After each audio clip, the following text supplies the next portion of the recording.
Bonsoir à toutes et à tous, merci de votre fidélité à ce magazine spécial co-animé par Demina Confrère, à ma gauche Jean-Louis Miaswekama d'Antena, et il y aura également Jimmy Moulaya pour le compte d'infos scientifiques et moi Jean-Pierre Joji, 60 minutes pour Kanakin Télévision.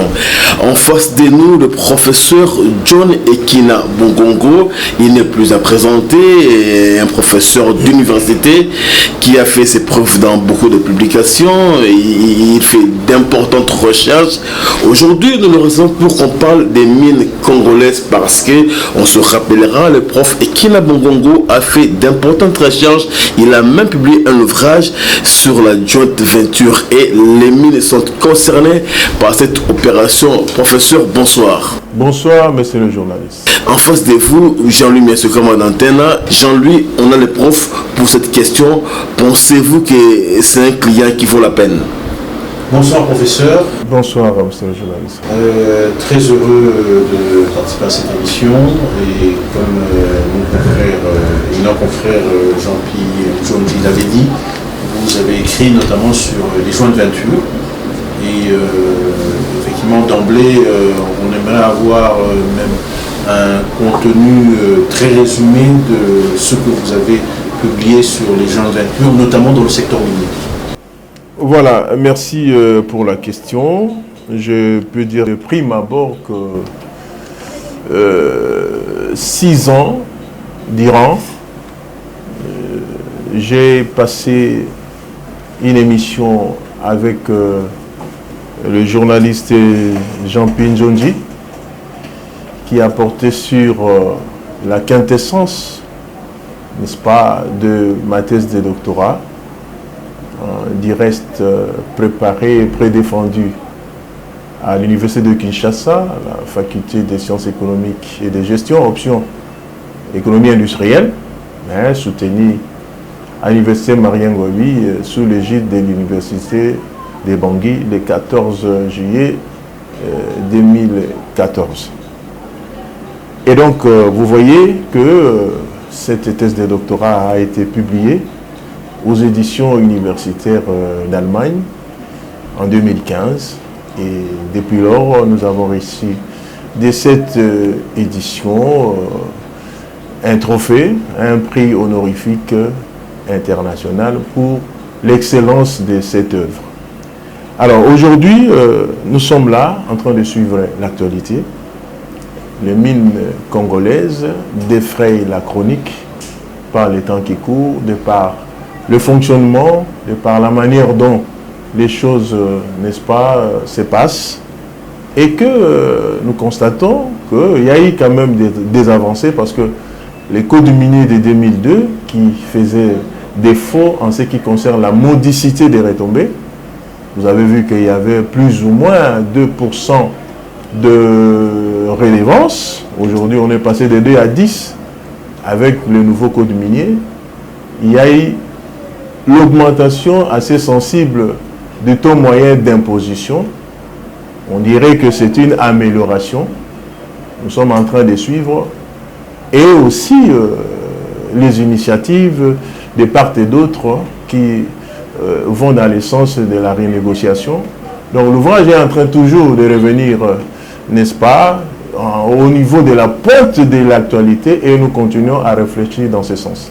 Professeur, alors dans vos différentes recherches, dans vos différents écrits, si on lit entre les lignes votre recherche à travers votre thèse de doctorat, comme vous l'avez dit, quelque part vous insistez un peu trop sur la fraude fiscale dans le secteur minier, qui a différentes formes.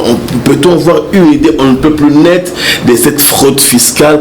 Comment se déroule-t-elle? Quelles en sont les implications? Et quels peuvent être les principaux bénéficiaires de cette fraude fiscale? Voilà, la fraude fiscale existe dans tout le secteur, dans tout le domaine économique. Et que pour ce qui est de secteur minier, il y a d'abord au niveau de déficit, il y a déficit de prospection, de jugement minier. C'est à ce niveau-là, déjà, il y a un problème. Parce qu'on est en train de faire une sous-évaluation. Sous-évaluation, quoi, de ces gisements miniers. il se pose déjà un problème à ce niveau-là. Au niveau de l'extraction, minière et même métallurgique. Donc, on est pas en train de bien déclarer les choses.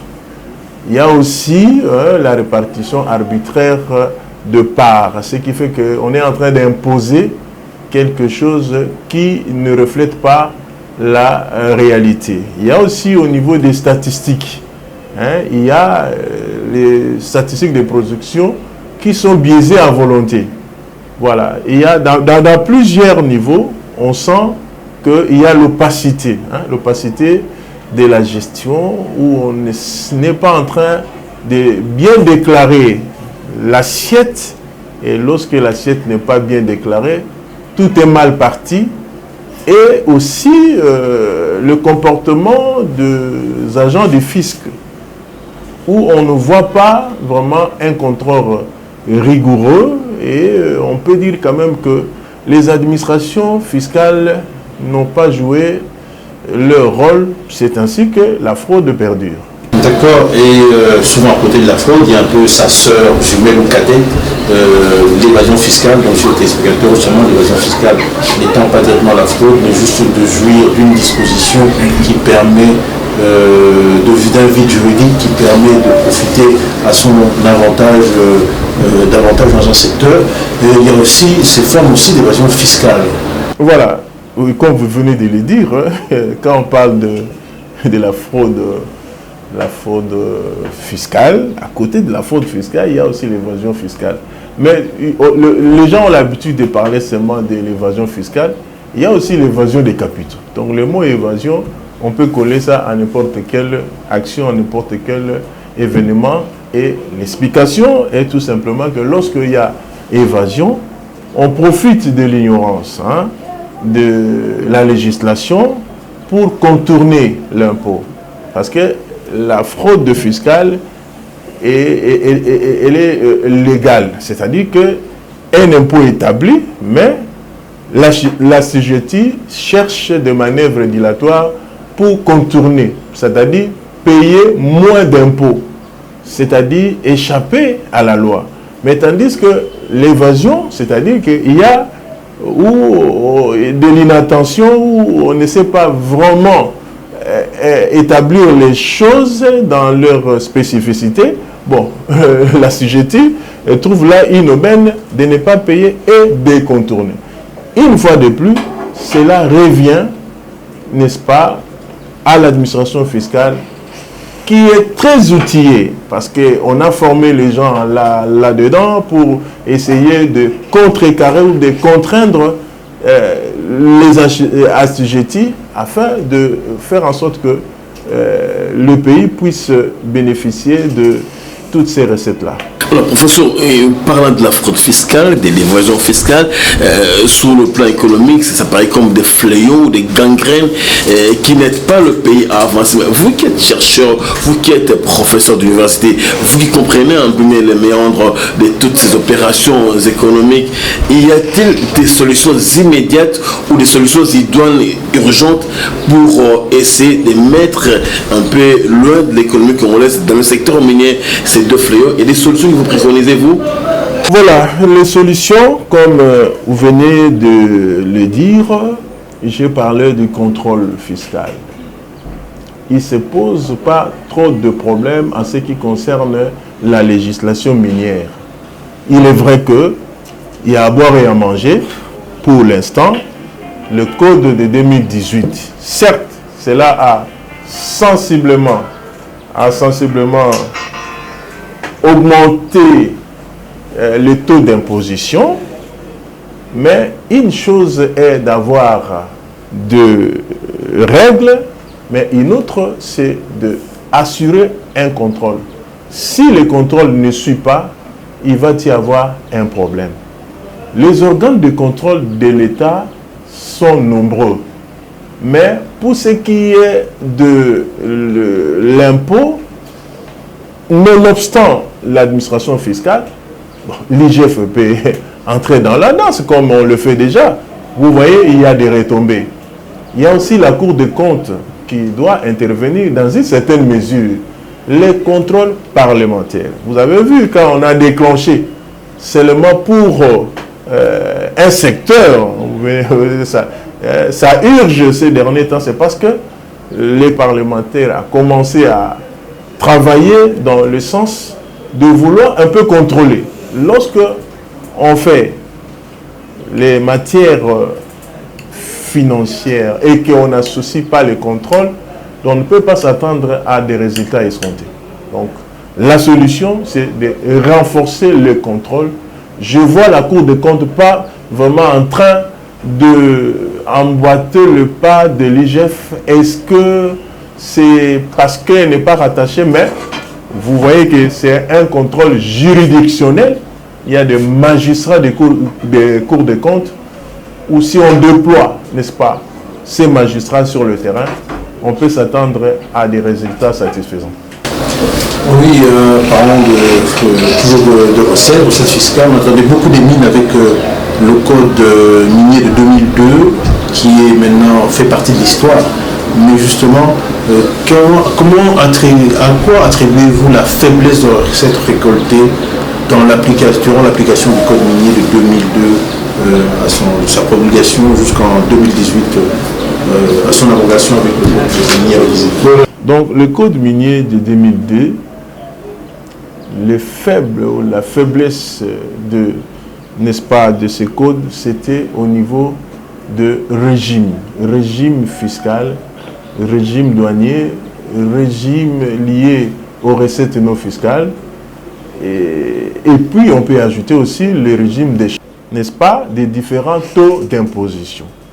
Si vous voyez très bien la manière dont les choses se sont présentées, le pays ne pouvait rien s'attendre à quelque chose de consistant. Vous avez vu même les hautes autorités de ce secteur-là passer pour dénoncer que non, voilà, ils ont même commis une erreur.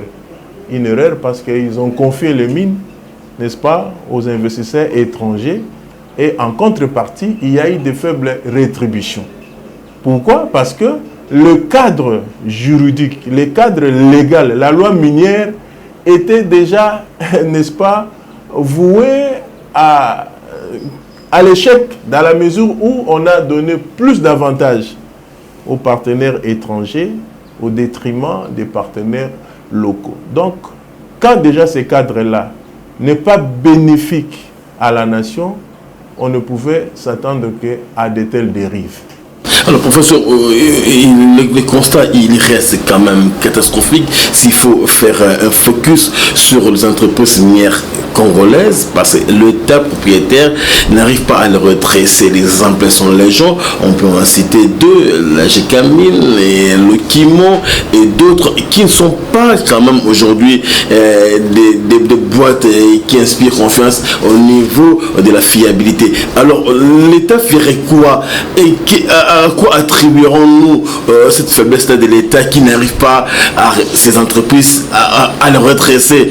Ça reste comme ça, 20 ans, ça pourrait être durant 30 ans. Et comment on peut sortir d'une telle ornière aujourd'hui, d'autant plus ces entreprises-là, par le passé, c'était des fleurons de notre économie? Le pays doit savoir ce qu'il veut. C'est tout simplement ça.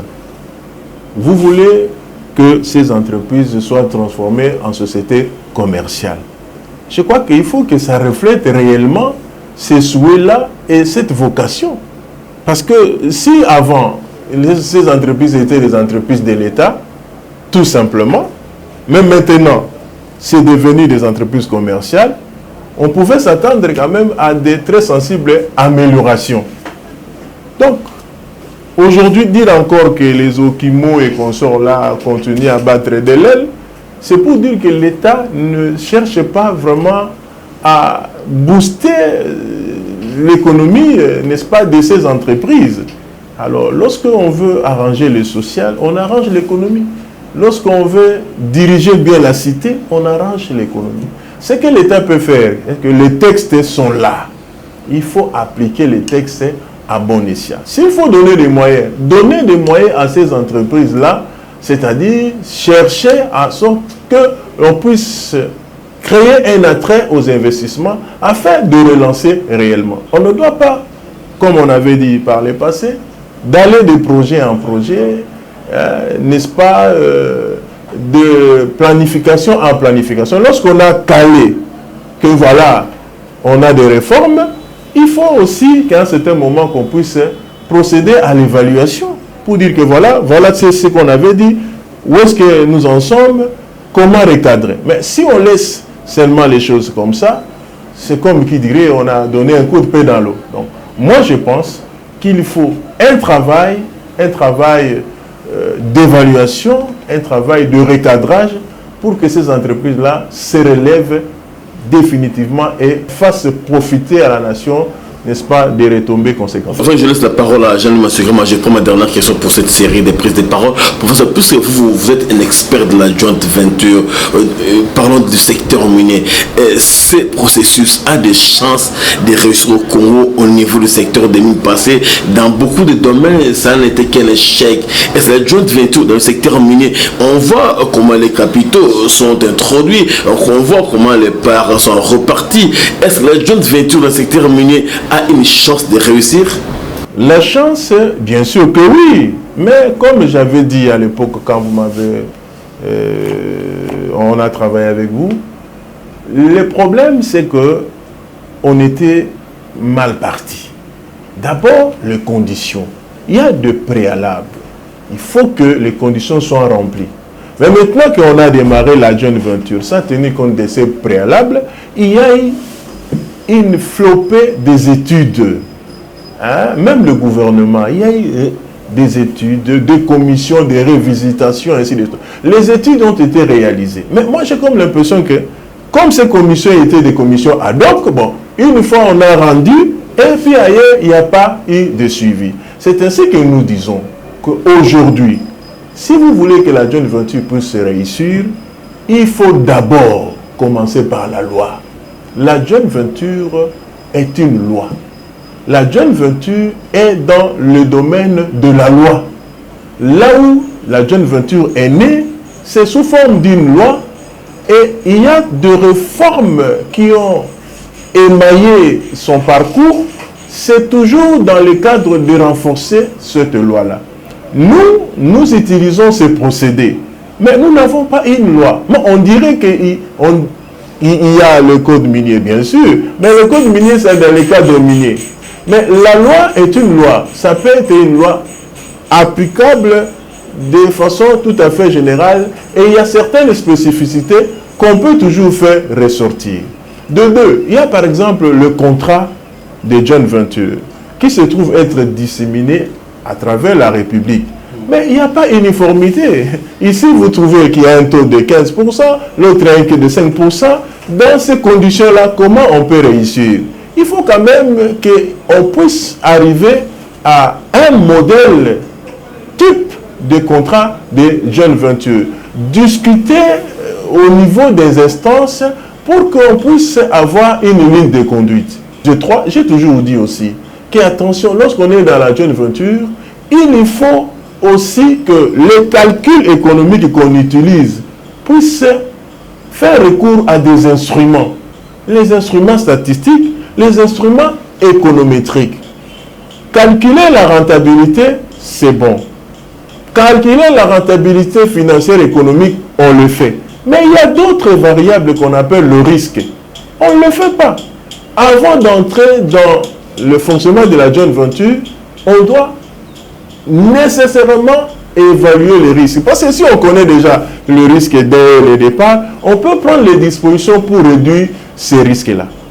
Je dis aussi que comme c'est un secteur qui brasse des milliards, je l'ai toujours insisté, il faut que ça soit rattaché à la présidence.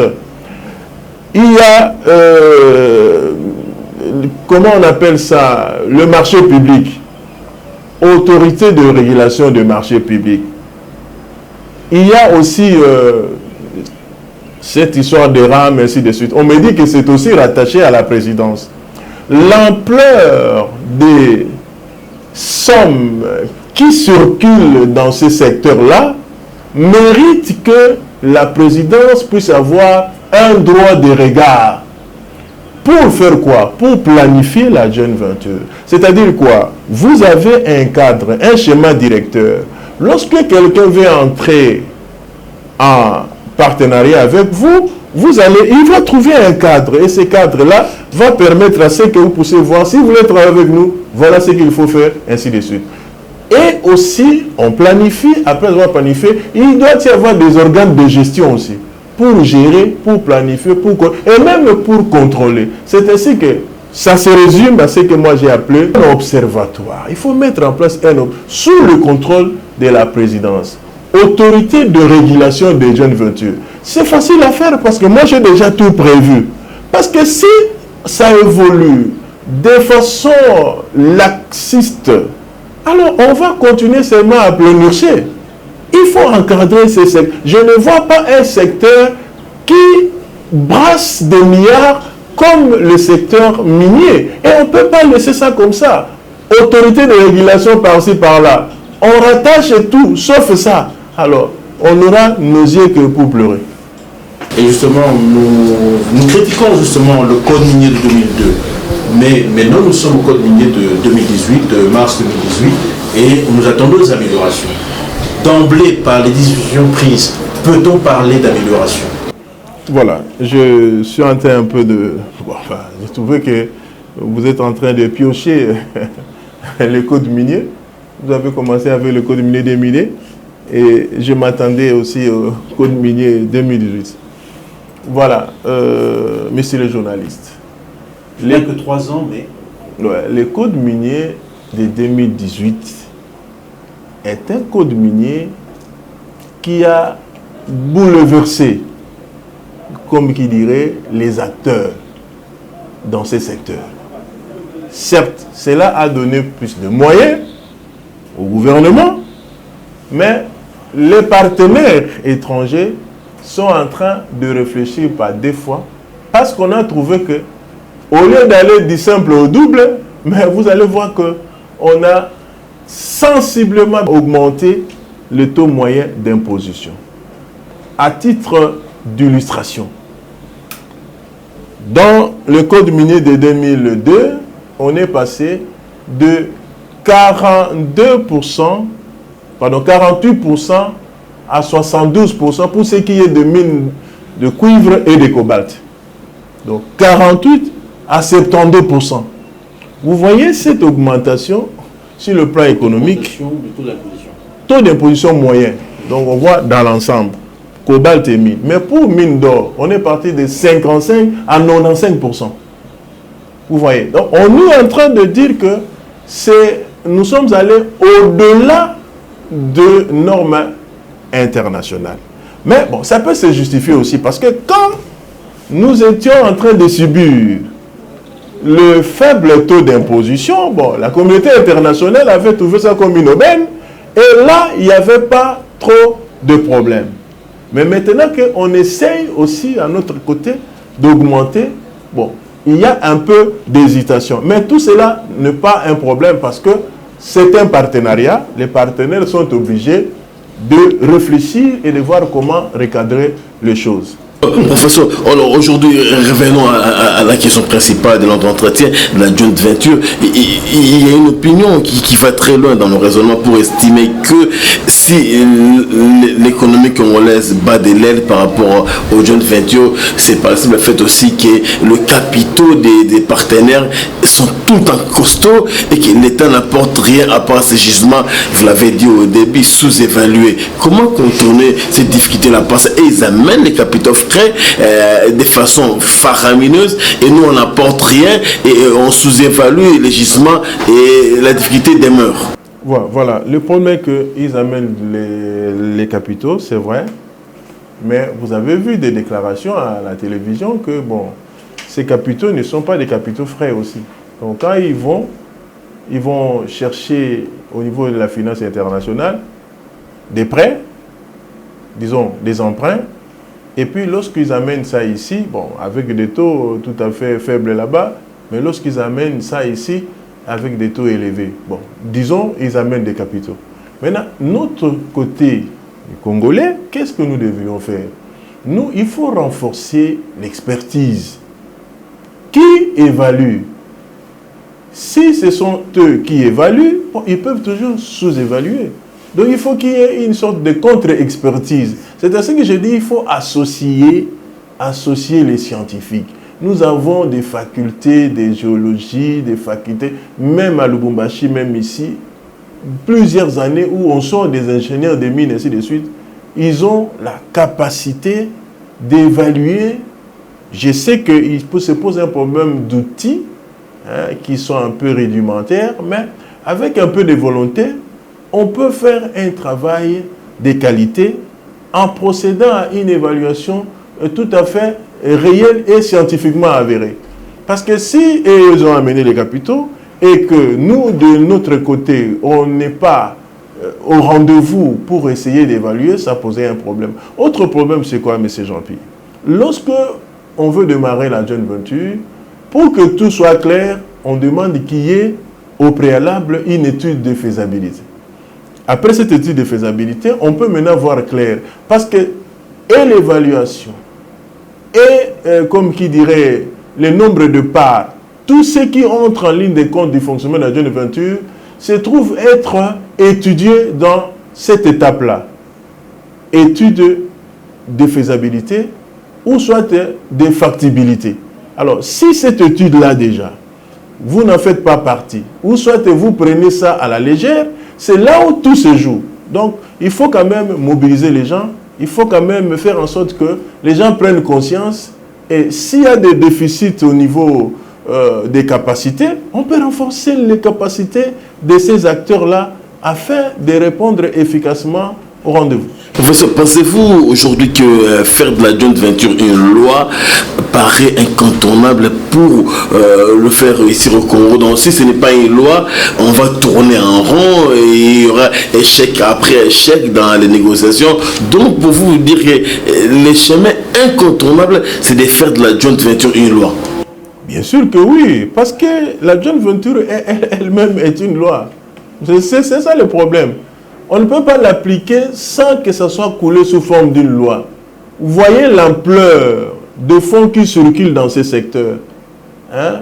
Pour éviter la dilapidation des ressources, l'État doit quand même faire en sorte que les choses soient clairement établies. Comme ça s'applique ailleurs, la loi va donner un cadre juridique tout à fait clair afin que on voit combien on gagne, combien on perd. Donc, on apprécie les choses à sa juste valeur. Mais si on ne le fait pas, on aura des contrats, comme qui dirait, qui auront un vide d'essence et un vide de contenu. Parce que la joint venture est d'une application générale. Si nous sortons des mines, là où il y a les codes miniers, maintenant, si nous faisons d'autres partenariats, alors ça aura quel soubassement? Par exemple, les routes, par exemple, les aéroports, ça peut aussi être dans le cadre des joint ventures. Vous allez encore créer un autre code pour ça. C'est ainsi que nous disons, il faut une loi de joint venture applicable de manière dans tous les secteurs. À ce moment-là, ça peut apaiser. Parce que lorsque nous avons des différends au niveau de l'arbitrage international, parce que Washington dit ceci, lorsqu'il y a un problème qui se pose au niveau de joint venture et que cela est porté au niveau de l'arbitrage international, on va juger ces différends par rapport aux lois du pays. Le pays où se déroule l'exploitation. Alors, les lois aussi dans notre pays ici existent. Mais la loi sur la joint venture n'existe pas. On va tabler sur quelle loi maintenant? Loi générale. C'est là où la loi est impérative et incontournable. Et justement, en revenant en fait sur les questions des codes, de passant d'un code à un autre, il y a un point qui a chopé. J'allais même ajouter le super profit et puis la redevance.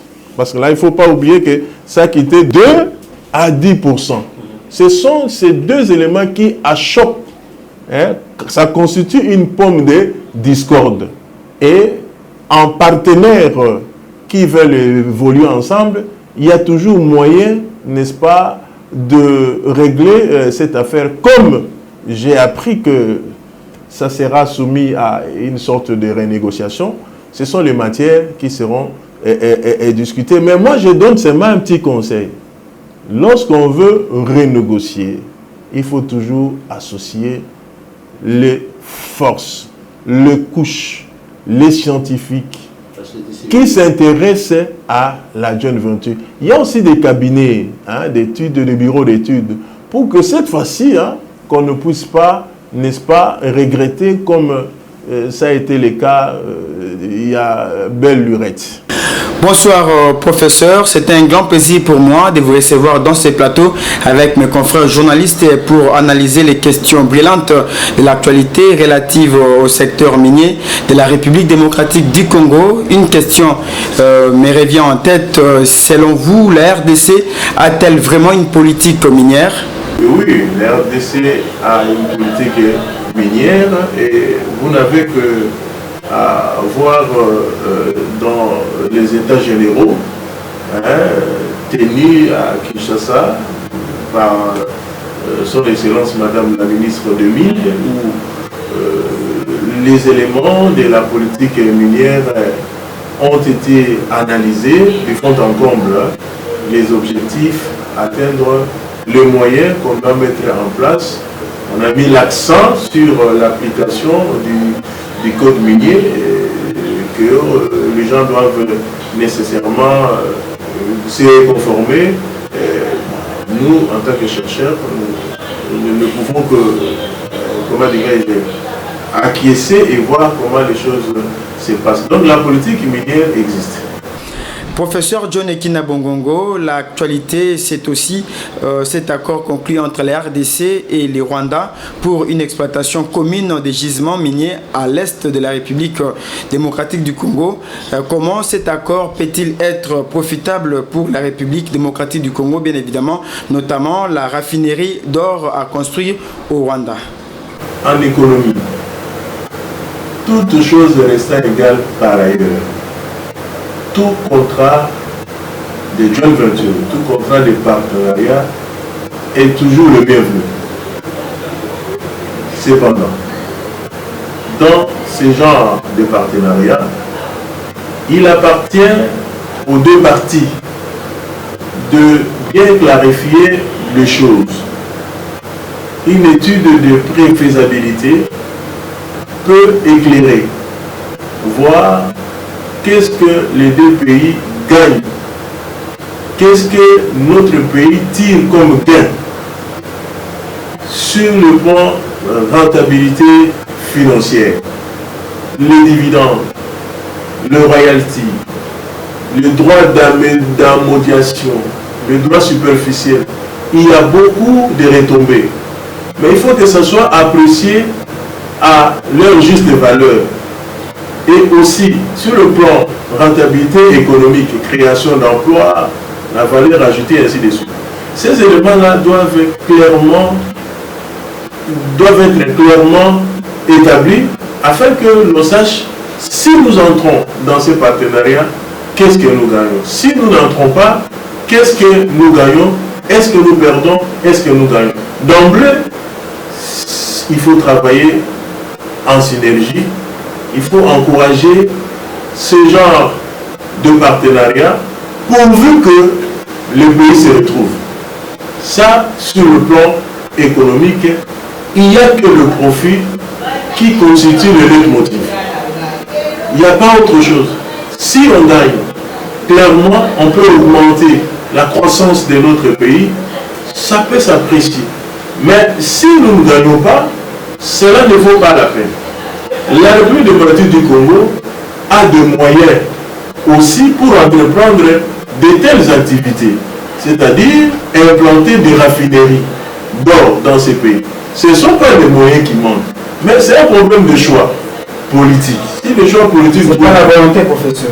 La volonté politique, si la volonté politique s'oriente vers cette exploitation commune, on ne peut que saluer. Mais sur toute l'étendue, il y a aussi des mines d'or. Il y a un autre point d'achèvement, c'est le fameux pacte de stabilité. Ça fait beaucoup de bruit.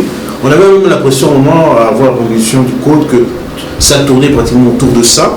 Le pacte de stabilité qui était un des piliers du code de 2002, dont les dispositions ont été pas dire amoindri ou bien diminué, mais en fait de quoi s'agit-il? Quelle est cette mutation qui a eu lieu sur le pacte de stabilité? Bon, merci monsieur le journaliste. Écoutez, moi j'ai fait toujours un tour d'horizon. Quand j'ai lu notre code, j'ai lu aussi les codes des pays environnants. J'ai lu plusieurs codes en Afrique. J'ai toujours fait ça. Une sorte d'étude comparative. Mais dans ces codes-là, il est dit clairement ceci. Lorsqu'il y a un problème, tout en étant dans la logique des pactes de stabilité, il y a toujours possibilité de renégociation. Il y a des clauses pareilles. Pacte de stabilité, oui, mais la stabilité a un temps. Lorsqu'on arrive, il y a des nouvelles donnes qui interviennent, il y a toujours moyen de s'asseoir pour dire que non, voilà ce qui se passe, comme le super profit là. C'est une nouvelle donne. Parce qu'en 2002, ça n'existait pas. En 2002, depuis que ce code-là existe, il n'y a jamais eu une telle imposition. Mais en 2018, on a remarqué qu'il y avait flambé des prix, disons, des cours de matières. C'est ainsi qu'on l'a inséré. Vous voyez, le pacte de stabilité n'exclut pas qu'on puisse revenir, qu'on puisse recadrer, ainsi de suite. C'est ainsi que vous avez dit, le code minier de 2002, c'était quand même un code qui a été décrié par tout le monde, parce que vous avez vu que ça n'a pas vraiment donné satisfaction. Donc, quel que soit, comme on avait parlé de stabilité, mais en certain moment, lorsqu'on voit que c'était totalement déséquilibré, et totalement, comment dirais-je, penché seulement d'un côté, on ne pouvait qu'arriver à ça. Professeur, dans le secteur minier, il y a une question qui nous vient à l'esprit, maintenant. Quelle est la recette fiscale ou parafiscale qui semble être la plus importante dans ce secteur? On doit passer par quelle fiscalité, recette fiscale? Beaucoup d'argent. Bon. Monsieur le journaliste, on rit un peu. Vous savez, je prends seulement la fiscalité intérieure, la DGI. Nous avons les impôts réels, redevances minières, impôts sur le revenu et autres impôts. Là, je vois la DGI. Alors, on trouve là-dedans des taux, comme qui dirait, qu'on peut parler, qui relèvent de droit commun. C'est-à-dire que dans tous les secteurs, c'est le même taux. Par exemple, sur le véhicule, ainsi de suite. Partout, vous aurez le même taux. Mais il y a aussi des taux d'imposition spécifiques, essentiellement pour le secteur minier. Alors, voici les deux taux d'imposition importants. C'est le super profit. Ça, c'est vraiment une histoire qui n'existe que dans le secteur minier et c'est de l'ordre de 50%. Autre chose, c'est la redevance. 10%. 10%, ce sont ces deux. Oui, non, bon, enfin, d'une manière générale, il y a toujours. Alors, c'est ça qui pèse un peu et qui donne beaucoup plus de ressources. Bon, sur le impôt sur le bénéfice, bon, vous devez savoir que ces entreprises aussi, dans une certaine mesure, réalisent rarement des bénéfices.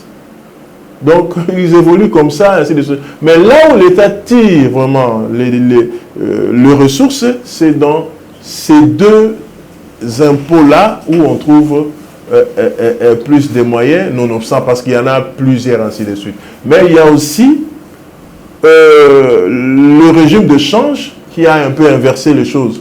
Parce qu'avant, 60% qui devaient être transférés et 40%, maintenant on a inversé. 60% doit rester ici et les 40% là-bas. Là aussi, ça donnait beaucoup de ressources parce que si les 60% d'exportation restent dans le pays, donc les devises sont là et ça peut constituer une sorte de matelas pour essayer de faire face à tout ce que nous pouvons avoir. Donc, voilà un peu comment je peux vous expliquer en ce qui concerne les deux impôts importants en matière de mines. Professeur John Ekina Bongongo, pourquoi les secteurs miniers posent toujours problème en RDC? Est-ce qu'on peut parler d'une crise de l'autorité de l'État dans ces secteurs? Parler des crises d'autorité, je ne pense pas. Moi, j'aimerais qu'on puisse parler plutôt de faiblesse. Il y a dans les chefs du gouvernement des problèmes qui font qu'ils ne puissent pas relever les défis dans ces secteurs. Donc en gros, on peut dire qu'il y a un problème, comme qui dirait, la faiblesse du cadre institutionnel et même l'incohérence dans ces secteurs-là. On peut aussi dire les carences dans les autres secteurs. Donc l'État doit tout simplement prendre les choses à bras le corps, utiliser à bon escient les textes qui régissent, n'est-ce pas, le fonctionnement dans ces domaines. Professeur, comme vous le savez, les créateurs artisanaux pilulent dans les pays, plus précisément dans les carrières minières, pourront-ils un jour disparaître pour ne laisser la place qu'à des entreprises viables? Voilà, le problème des créateurs artisanaux ne se pose pas parce qu'il est résolu par la loi minière. Donc le code minier reconnaît le travail des créateurs artisanaux. Alors, il appartient maintenant au gouvernement, n'est-ce pas, d'encadrer ces gens qui évoluent dans ces secteurs et essayer de donner les moyens conséquents afin que, à la longue, puissent se transformer en petite et moyenne entreprise. Donc c'est l'État qui encadre, c'est l'État qui arrange, n'est-ce pas, comme qui dirait, planifie, déblayer les terrains, mettez des instruments pour essayer de faire en sorte que ces artisanaux-là puissent essayer à la longue de devenir véritablement des petites et moyennes entreprises. Professeur, il y a une opinion qui a levé les coins des voiles, qui estime, ça vous donne un avis en tant qu'expert ou en tant que Congolais seulement. Il y a des gens qui visaient les contrats avec la Chine sur le secteur minier. Pensez-vous que le Congo gagnerait dans ce domaine ou bien il faudra laisser couler l'eau sous le pont? Est-ce que les contrats miniers, doit-on les réviser et le Congo gagnerait quoi si jamais on révisait ces contrats chinois? J'ai toujours affirmé cela, que la joint venture est un véritable levier du développement qui a fait ses lettres de noblesse ailleurs. Dans notre pays, la joint venture a été mal appliquée et même mal conçue et que rien n'est trop tard de corriger, d'arranger.